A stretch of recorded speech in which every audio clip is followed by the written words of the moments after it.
Good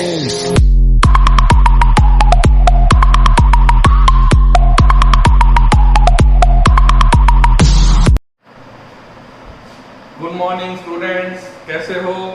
I hope you all are well. Last video के अंदर हमने इलेक्ट्रोस्टैटिक्स का कुछ बेसिक्स के बारे में स्टडी किया था। जिस किसी स्टूडेंट्स ने यदि लास्ट वीडियो अटेंड नहीं किया हो तो अपाला स्कूल के चैनल पे जाके सबसे पहले सब्सक्राइब कीजिए और फिर जाके आप फिजिक्स का वीडियो देख सकते हैं, जिसमें आपको कुछ बेसिक्स बिल्कुल स्टार्टिंग से इनिशियली जहाँ से आपका फिजिक्स स्टार्ट होता है, 12th क्लास का फिजिक्स स्टार्ट होता है, वहाँ से मैंने शुरू किया है।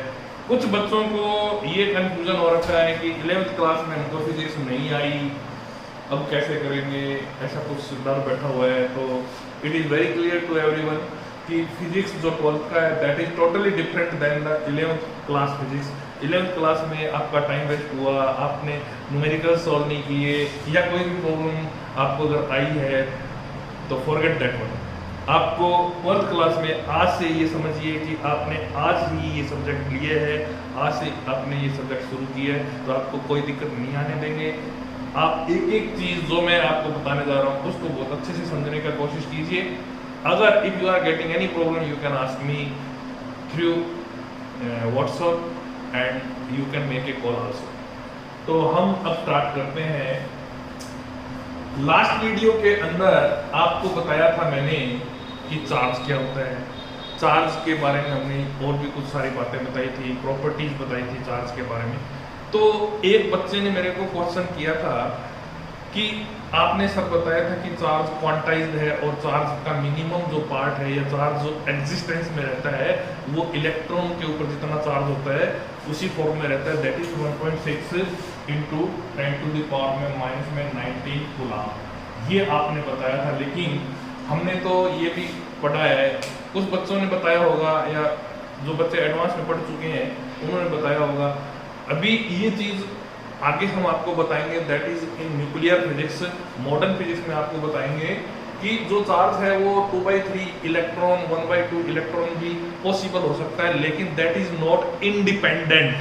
आपको ये ध्यान रखना है, you have to keep in your mind independent charge की बात कर रहा हूं एग्जिस्टेंस के अंदर। इंडिपेंडेंट चार्ज 1.6 इंटू 10⁻⁻19 कूलम ही पॉसिबल है। नंबर 1, जो चार्ज है इंडिपेंडेंट फॉर्म के अंदर 1.6 इंटू 10⁻⁻19 कूलम ही रह सकता है।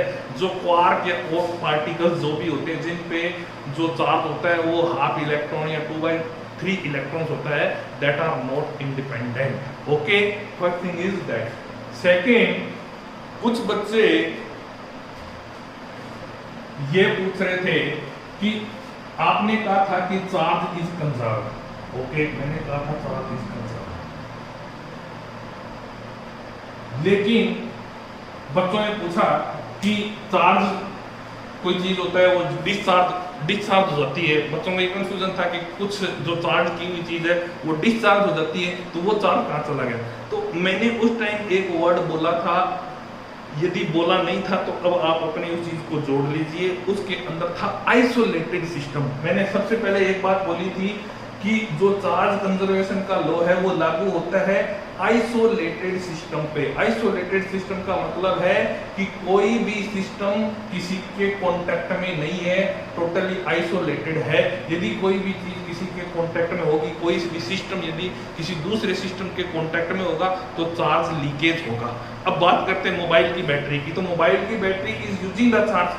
जो चार्ज ऑलरेडी जो मोबाइल की बैटरी के अंदर है वो यूज हो रहा है, वो कहीं जा रहा है, यानी कि डिस्चार्जिंग हो रही है। तो इसमें चार्ज कंजर्व कैसा रहेगा? कंजर्व जब रहेगा कि आपने बैटरी को चार्ज करके कहीं छोड़ दिया, उसके बाद में अगर उसका चार्ज कहीं से लीकेज नहीं हो रहा और वो सिस्टम यदि आइसोलेटेड है तो चार्ज लीकेज नहीं होगा, charge will remain the constant. तो two things which are very important, the question was asked from the students. First thing was that the charge that is minimum charge that is possible independently, that is 1.6 into 10⁻⁻19। और दूसरा जो system charge के conservation की जब हम बात करते हैं कि चार्ज कंजर्व्ड रहता है तो उसमें सिस्टम की बात की थी कि सिस्टम का चार्ज कंजर्व्ड रहता है और वो सिस्टम होता है वो आइसोलेटेड होता है, यानी कि system should be isolated. Okay, ये 2 क्वेरीज हमने फाइंड आउट की थी स्टूडेंट से, और मैंने आपका इससे रिलेटेड आपको बताया, यदि किसी बच्चे को इनसे रिलेटेड कोई और क्वेरीज है तो they can ask me. Okay, thank you.